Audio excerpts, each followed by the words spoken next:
Kumusta mga katropa? Salpukan na sa Game 5 mamaya ng Golden State Warriors at Denver Nuggets. Magagawa na kayang tapusin ng Warriors ang serye o iiral pa rin ba ang puso ng Denver Nuggets? Pero bago ang laban nila mamaya ay naiulat ni Kendra Andrews ng ESPN na ruled out nga itong si Andre Iguodala para sa Game 5 ng laban ng GSW at Denver Nuggets dahil ito sa iniinda nitong injury sa leeg. Ayon kay Coach Steve Kerr na ito nga daw ay isang huge loss para sa kanila. Si Iguodala ay isa sa mga veterano ng Warriors na nakapaglaro na sa koponan mula 2015 to 2019.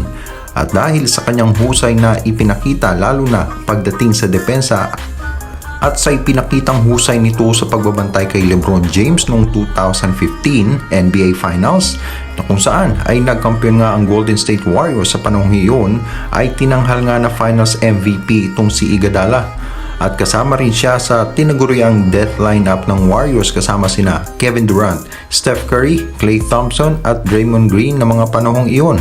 Kaya naman malaki ang panghihinayang ni Coach Steve Kerr na mawawala ito sa lineup dahil sa experience na kaya nitong ibigay, especially kapag nakausad na sila kung sakali man dito sa serye. At kaugnay pa rin sa laban ng Golden State Warriors at Denver, matapos ang last 4 games at maiulat na wala ng minute restriction itong si Steph Curry ay posibleng ang starting lineup ng Warriors ay ang tinaguriang death lineup na sina Steph Curry, Klay Thompson, Jordan Poole, Andrew Wiggins at Draymond Green. Ito ay ayon sa ulat ni Shams Charania. Ang lineup nito ang halos tumapo sa Denver Nuggets sa games 1 to 3. Ito ang kauna-unahan din sa serye na magkakasama ang lineup na ito sa pag-uumpisa ng kanilang laro. Ito rin ang kauna-unahan sa serye na nasa starting lineup itong si Steph Curry dahil sa last 4 games nila ay coming off the bench siya. Kaya naman magiging exciting ang laban na ito dahil nanaisin ng Golden State Warriors na tapusin na ang serye sa laban na ito. Pero syempre, ibubuhos din ni Nikola Jokic ang lahat with his company para manatili sa serye. Samantala mukhang nakagawa ng isang magandang desisyon ng Golden State Warriors na hindi bigyan ng pansin ng trade rumors patungkol kay Ben Simmons.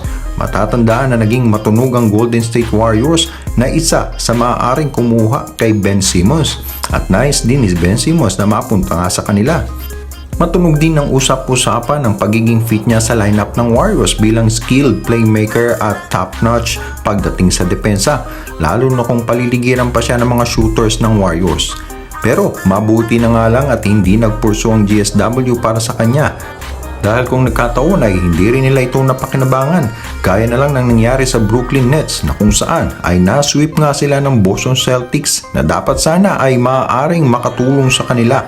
Pero dahil sa iba't ibang mga rason na ang huli ay ang pananakit nga ng kanyang likod ay hindi nga siya nakapaglaro kahit ng ilang minuto lamang. At kung sakali man na nag-trade ang Warriors para dito kay Ben Simmons ay baka natulad sila sa sinapit ng Brooklyn Nets.